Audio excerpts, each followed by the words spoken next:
A América Latina tem um passado recente que deixou marcas profundas na história do continente, marcas que não podem ser esquecidas. Foi o tempo das ditaduras militares, regimes impostos pela força das armas, que atropelaram a justiça e os direitos humanos. A Argentina lidera o triste ranking do número de vítimas da repressão. O Chile foi um cruel competidor. No Uruguai e Brasil, os regimes de força também deixaram um terrível saldo de violações dos direitos da pessoa humana. Com exceção do Brasil, os países vizinhos julgaram e condenaram os responsáveis pela violência. Aqui, uma lei de anistia impede o julgamento. Mas ainda que não haja punições, o que se busca hoje é o direito das famílias das vítimas de saberem a verdade sobre o que aconteceu. Daí a criação da Comissão da Verdade pelo governo federal. Esse é o tema desta edição do Matéria de Capa. Fique com a gente.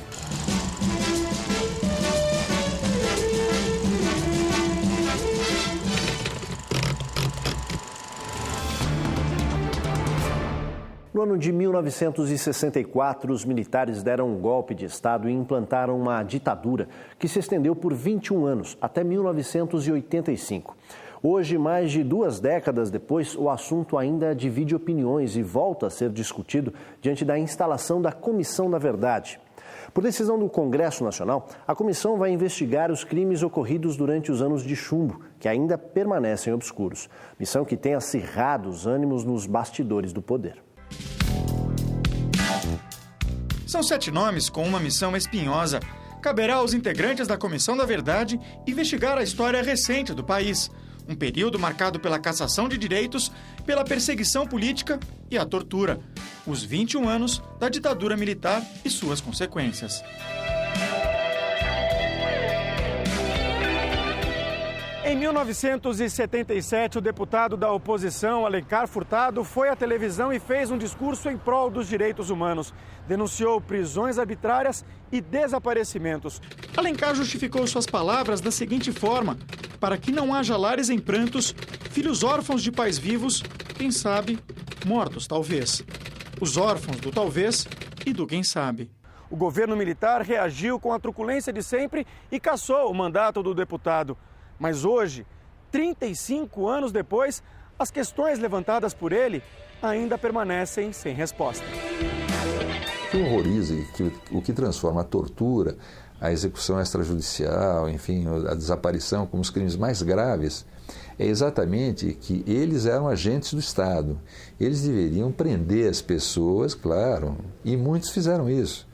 Mas, na realidade, a política, que era uma política de governo sistemática, massiva, era de não se importar com o que acontecesse, desde que uma informação fosse obtida e desde que aquela organização fosse destruída. Nós evoluímos para uma guerra de guerrilha. Não era uma situação normal em que nós vivemos hoje. Era uma situação em que você estava na rua, explodia uma bomba de um lado, um assalto ao banco, explodiu o banco e morria inocente. Era sequestro, era uma inquietação muito grande. Então, isso é guerra. E se é guerra, tem que haver, evidentemente, obter informações. Você não pode, é uma situação diferenciada. Numa guerra, mortes acontecem, né? O que não é aceito na guerra é a execução, a tortura e a ocultação de cadáveres. E é isso que nós reivindicamos, a entrega dos desaparecidos, saber as circunstâncias das mortes. Já fui homem, fui menino. Crimeia é uma ex-guerrilheira do Araguaia. O episódio se tornou peça fundamental na instauração da Comissão da Verdade, porque o caso foi julgado na Comissão Interamericana de Direitos Humanos da OEA na Costa Rica. Em novembro do ano passado, o Estado brasileiro foi condenado. E embora a OEA não tenha poderes soberanos sobre o Brasil, a pressão internacional forçou o governo a aprovar a Comissão da Verdade no Congresso. O poder máximo da comissão será contar a história.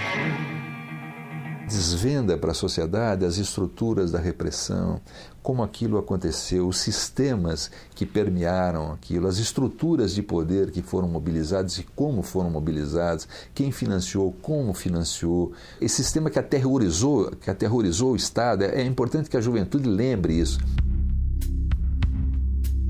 Não é o que pensa boa parte das Forças Armadas. O general da reserva, Rocha Paiva, que aceitou falar sobre o assunto, espera que a Comissão da Verdade investigue também os crimes cometidos pelas organizações de luta armada. No momento em que vai haver a Comissão da Verdade, ela tem que investigar os dois lados. Ela não pode se ater à investigação de um lado. E aí nós hoje, 30 anos depois daqueles fatos, nós estamos no dilema, porque alguns que participaram, alguns ex-militantes da luta armada, hoje estão em posições importantes no espectro político-social do país. A voz dissidente entre os militares vem de um capitão-tenente caçado durante a ditadura. Fernando Santa Rosa até hoje luta pela democratização das Forças Armadas e quer a instalação da Comissão da Verdade. Nunca deixou de haver conspiração contra o poder nacional. E sempre com militares. Eu não aprendi isso. Na escola naval não me ensinaram isso. A nossa profissão é profissionais de guerra. Mas não para combater o povo que nos sustenta. A Comissão da Verdade terá 2 anos para investigar o passado, mas não poderá encaminhar os casos para a Justiça. Isso porque o Supremo Tribunal Federal entendeu que a lei de anistia, votada em 1979, impede a punição dos militares que cometeram crimes nos porões do regime e também da esquerda armada. O poder da comissão se limitará a contar a história. E na sociedade brasileira, infelizmente, ainda domina, não é, uma certa conciliação com esse passado sinistro pelo qual o nosso país passou. Para quem lutou contra a ditadura, a anistia era sinônimo de justiça. Mas na corda bamba da história, a lei equilibrou 2 lados de uma questão polêmica: o perdão para os crimes da esquerda e também para os agentes da repressão. Interpretação confirmada em 2010 pelo Supremo Tribunal Federal. Foi o preço que a sociedade brasileira pagou para acelerar o processo pacífico de redemocratização. A decisão ocorreu depois de uma ação do jurista Fábio Conder Comparato, advogado com histórico na luta pelos direitos humanos. Um recurso da Ordem dos Advogados do Brasil ainda aguarda para ser julgado no Supremo. Há no Brasil uma tradição de desrespeito aos direitos humanos. Além disso, há a questão da tradição oligárquica. Esse Brasil nunca foi uma democracia. Na verdade, ele nunca foi uma república, ou seja, o poder soberano sempre ficou nas mãos de um pequeno grupo. Anistia quer dizer perdão, e no final da década de 70, quase todos os grupos de luta armada já haviam sido derrotados no país.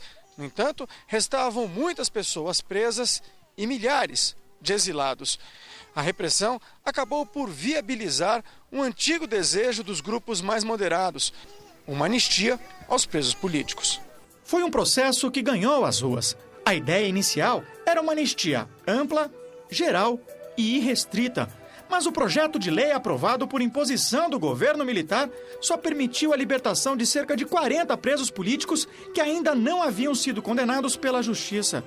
O efeito maior foi sentido fora do país, pelos exilados. Com a volta do irmão do enfio. Daniel Arão Reis, um dos líderes do MR8, uma guerrilha urbana que tinha sequestrado o embaixador norte-americano, pôde voltar para casa depois de 9 anos no exterior. Daniel chegou a ser preso pelos militares, mas foi libertado e exilado em troca de outro embaixador, um alemão, sequestrado por outra organização de esquerda. Eu fiquei 9 anos e 3 meses fora do Brasil. Meus filhos nasceram fora do Brasil. A ditadura, inclusive, os considerava apátridas, né? Então foi um momento de reinserção, de recuperação. Arão Reis era filho de militar, mas nem por isso foi poupado da tortura. O perdão que valeu para ele, valeu também para seus algozes. A lei da anistia equivaleu os 2 lados e por isso é defendida pelos militares até hoje. E essas apurações têm que ter sempre sob o manto da lei da anistia, porque ela é que garantiu até agora a nossa paz social. Foi um pacto que foi afirmado, que foi acertado entre as duas partes. As duas partes têm erros, não vamos dizer que não tem, porque qualquer um que vá ler e pesquisar vai ver. Essa interpretação é tão polêmica que opõe até quem lutou do mesmo lado contra a ditadura. há feridas. Entendê-las, respeitá-las, sem dúvida. Agora, eu não posso construir o processo democrático querendo que ela sangre permanentemente. Isso, a meu ver, não é a forma de se construir um país. Crime grave desse tipo tem que ser punido, porque os autores de crimes, considerados crimes durante a época da ditadura, os rebeldes que se insurgiram contra a ditadura, esses foram punidos exemplarmente, alguns com a vida. Eles eram julgados pelos tribunais militares, quer dizer, hoje não. Hoje é possível dizer que o torturador vai ter o que ele não deu para suas vítimas. Ele vai ter o direito de defesa. No próximo bloco, os personagens que se tornaram símbolo da repressão sofrida pelos opositores do regime. E mais, a anistia igualou agentes da repressão e adversários do regime. Mas será que essa equiparação se justifica? Voltamos em instantes.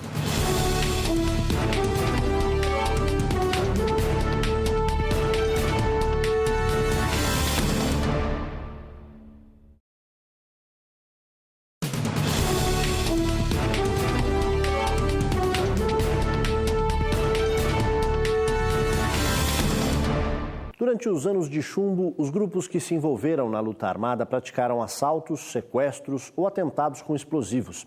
Os ataques eram uma reação à violência do regime ou faziam parte das estratégias de guerrilha. Fatos como esses, que estarão no centro do trabalho da Comissão da Verdade, ainda despertam opiniões contrárias sobre o que se passou. O golpe que depôs o presidente João Goulart e implantou a mais longa ditadura da história do Brasil não teve um único disparo de arma de fogo. O confronto que se esperava nas ruas se deu na clandestinidade. O primeiro episódio da luta armada da esquerda foi uma bomba que explodiu no aeroporto de Guararapes, no Recife, destinada ao então ministro da Guerra, Costa e Silva. O atentado foi mal sucedido e a ditadura continuou. Mas foi só depois de 1968, com a edição do Ato Institucional número 5, que cassou liberdades individuais no país, que os conflitos se intensificaram. Um dos episódios mais marcantes aconteceu em junho. Em 1968, depois de a Vanguarda Popular Revolucionária, a VPR, assaltar um hospital militar, o comandante do 2º Exército decidiu lançar um desafio: que os guerrilheiros saíssem da sombra e atacassem o comando militar de peito aberto. Desafio feito, a VPR decidiu aceitá-lo e no dia 26 jogou um carro-bomba contra esse edifício, matando o soldado Mário Cosel Filho, que estava de sentinela. Naquele conturbado ano de 1968, o episódio serviu para mostrar que as esquerdas estavam dispostas a entrar em guerra para derrubar a ditadura. Os militares querem que a morte de Cosel e outras vítimas da ação das guerrilhas sejam investigadas na Comissão da Verdade. Quem que deu ordem para que eles matassem os guias da Força Legal? Um, inclusive, foi morto na frente da mãe e do pai. O assassinato, por exemplo, do capitão Chandler, na frente da mulher e dos filhos, certo? Com tiros na cabeça. Por que não apresentam o drama dessas famílias? Só apresentam o drama do outro lado. Eu tenho até uma expressão forte para isso. Isso é trabalho dos Goebbels tropicais vermelhos.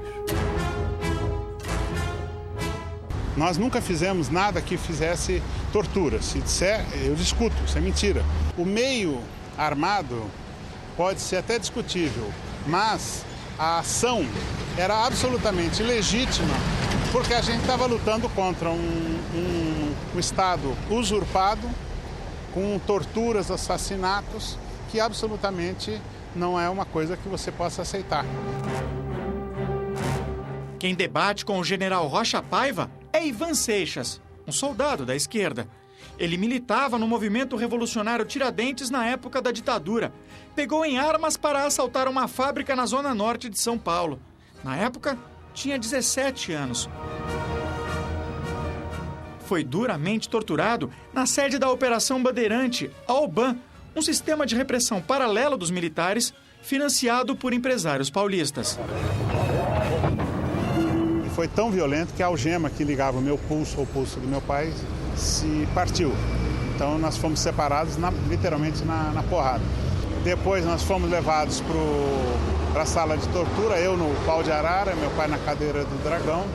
Meu pai foi morto no dia seguinte à noite só, teve 2 dias de tortura. Amélia, que militou no PCdoB, ainda se lembra do que aconteceu na UBAN. Levou socos, tomou choques nas partes íntimas e recebeu uma inusitada visita. Minha filha tinha, na época, 5 anos, a Janaína, e o Edson, 4 anos. Naquele momento, eles tiveram a coragem, né, se é que pode falar coragem ou covardia, eu não sei bem o termo certo, de levar meus filhos toda torturada, toda urinada, vomitada e torturada. Tanto é que eles perguntavam, mãe, por que você ficou azul?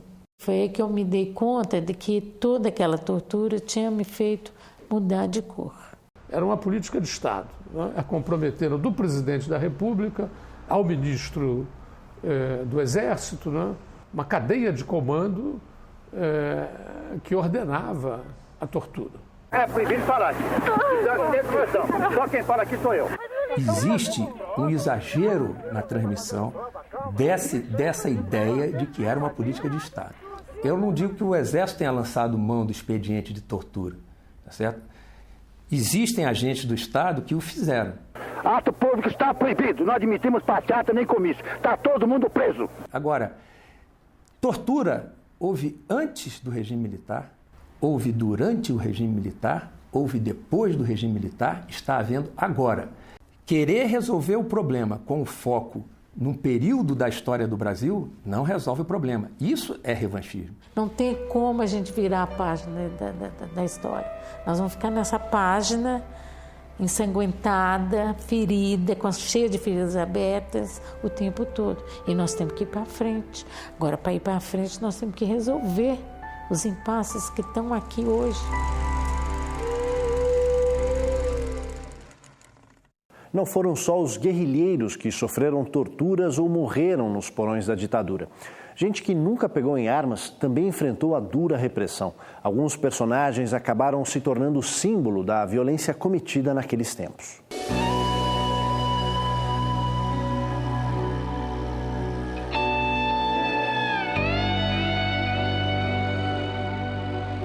No lugar onde antes ficava a casa de Rubens Paiva, no bairro do Leblon, um dos mais nobres do Rio de Janeiro, hoje existe um edifício de altíssimo padrão.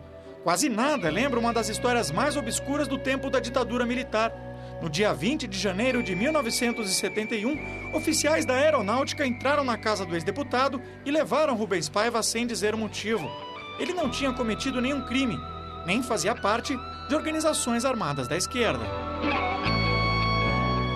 Ele foi detido porque 2 mulheres que vieram do Chile traziam cartas de exilados brasileiros. Era apenas uma suspeita de que ele tivesse alguma ligação com exilados do Chile. E eram exilados envolvidos na luta armada.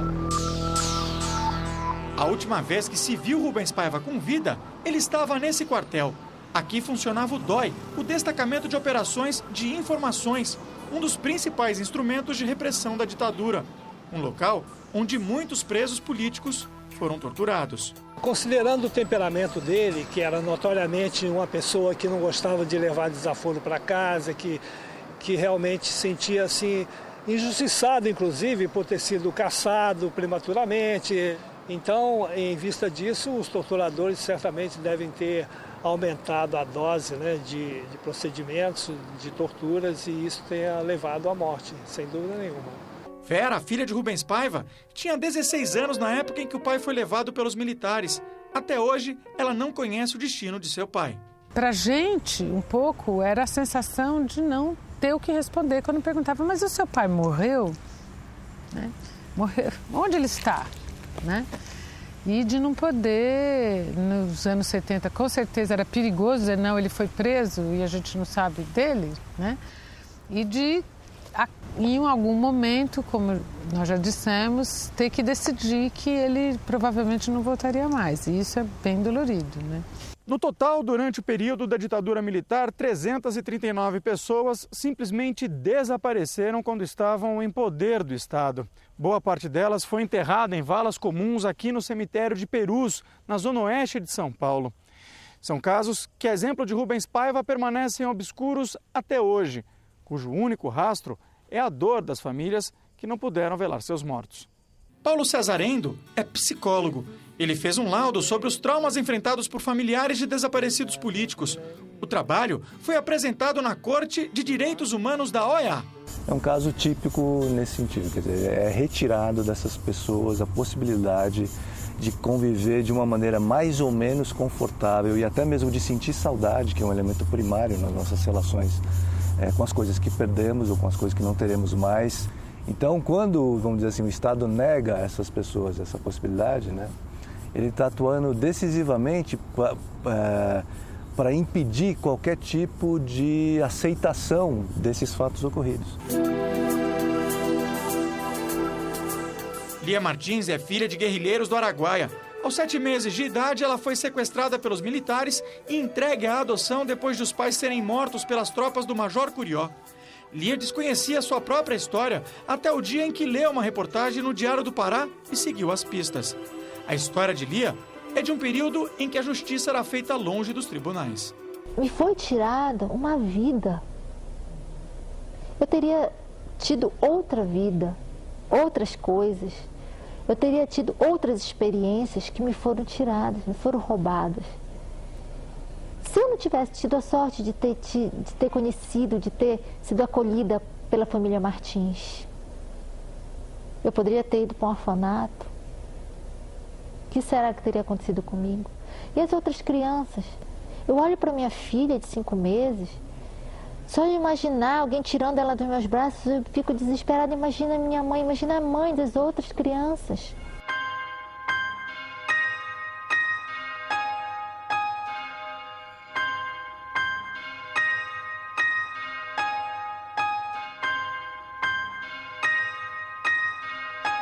No próximo bloco, países vizinhos que também padeceram sob os regimes militares puniram os culpados pela violência.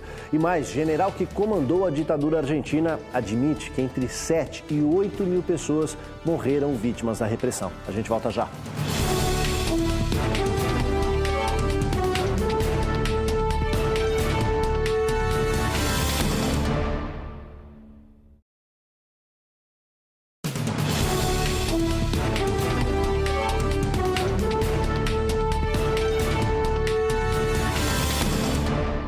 O Chile chegou a pôr na cadeia até o diretor do antigo serviço secreto, a DINA, Manuel Contreras, além de outros chefões da repressão.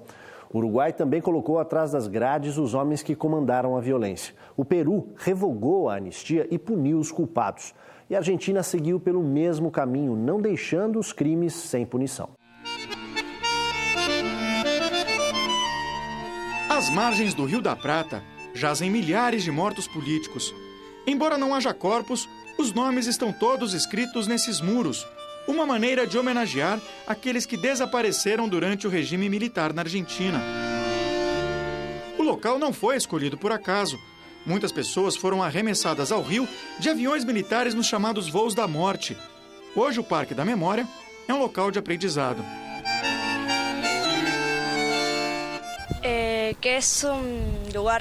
É um lugar para não esquecer e recordar todas as vítimas da ditadura. 24 de março da ditadura. É importante estudar esse período para evitar que essas coisas voltem a acontecer, dizem Laura e Paula, 2 alunas da 6ª série de uma escola pública na Argentina. Não esquecer é o lema dos argentinos em relação ao período que vai de 1976 a 1983, os 7 anos da ditadura militar. Estima-se que cerca de 30 mil pessoas foram assassinadas. Recentemente, Jorge Videla, um dos militares que comandou o país, admitiu a morte de 7 a 8 mil pessoas. Muitas delas foram analisadas pela Comissão da Verdade na Argentina, instalada como primeiro ato do governo de Raúl Alfonsín.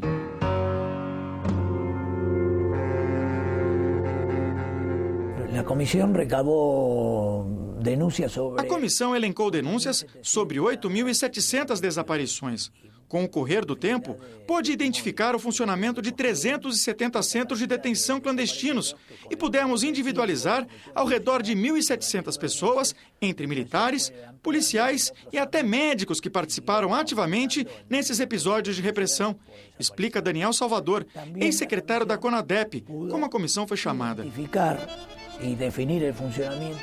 Um dos trabalhos mais notáveis se deu sobre a Escola da Armada da Marinha, onde funcionou um centro clandestino de repressão. Aqui, nesse edifício conhecido como Cassino, presos políticos que faziam trabalhos forçados no sótão conviviam com militares de alta patente. O sótão está a apenas um lance de escada do local onde eram alojados os oficiais da Marinha. Todo esse andar aqui era destinado à acomodação dos almirantes, de tal maneira que não é possível afirmar que o alto comando das Forças Armadas não soubesse o que estava acontecendo. Hoje, o prédio da Escola Armada é considerado uma prova viva nas ações que foram movidas contra os militares na Justiça.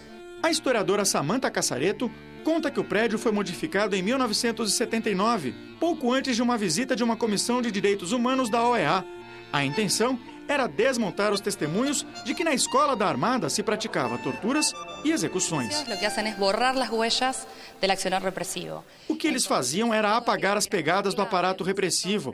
Então, tudo aquilo que era chave nos testemunhos dos sobreviventes que haviam sido denunciados sobre esse lugar na Europa, uma escada, um elevador, foram apagados.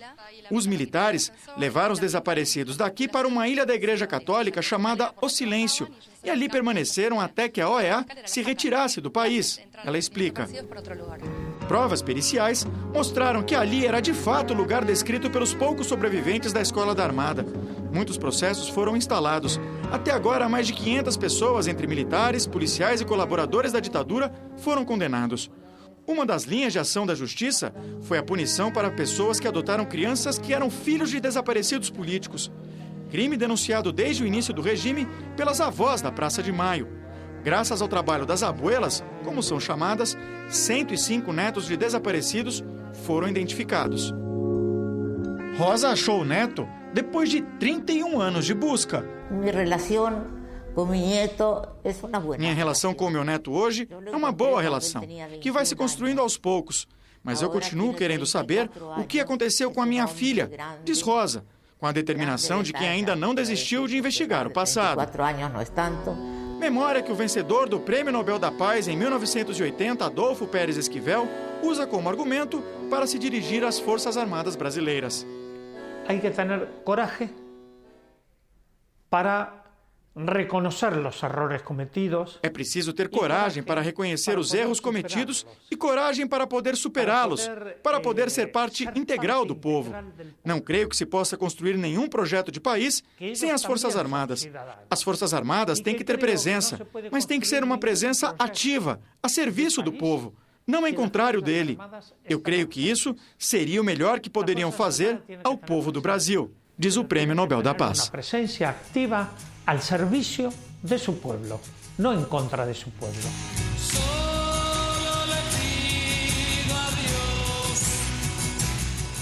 O tempo dos golpes militares na América Latina parece ter ficado no passado, pelo menos é o que se espera. E hoje, quando se respira ares democráticos, é hora de rever erros cometidos num período recente para evitar que se repitam. Esta é uma das contribuições esperadas da Comissão da Verdade, que terá pela frente uma tarefa difícil. Matéria de Capa fica por aqui. Esperamos você no próximo domingo, às 7 da noite. Uma ótima noite a todos e até lá.